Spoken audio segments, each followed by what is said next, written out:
All right, I'm going to show you how this week's lesson of counting on to subtract. So here is a practice problem from the student's homework. The first step is always to just read the problem. There are 7 apples. A deer eats 5.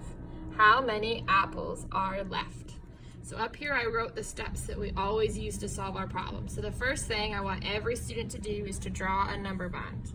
A number bond is 1 box by itself and 2 smaller boxes below it. So when we read our problem, we try to figure out what is our whole number, which goes at the top, and what is our part, which goes at the bottom. So there are 7 apples, a deer eats 5. This 7 tells me that I know there is a total of 7 apples, so I'm going to write 7 as my whole number. A deer eats 5. Here's my second number. This is my part. So my goal of this problem is to find this missing number, find my second part. So I drew my number bond. Now I need to draw a picture. The saying I use with my students is start with the part. So I'm going to start with the part and put it in a circle. And I'm going to jump to the whole. Now when I say the whole number, this is my whole number. So I look back at my number bond and see this whole number. So I start with the part and I jump to the whole. 5, 6, 7.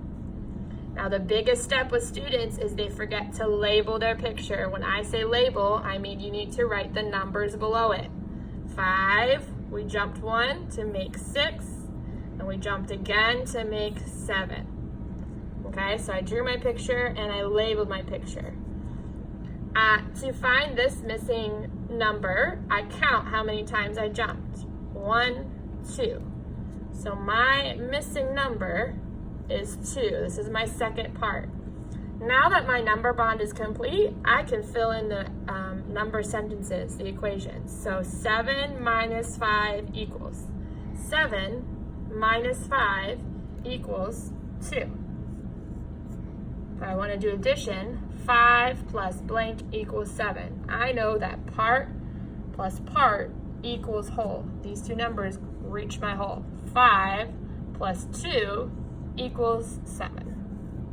And that is how you count on to subtract.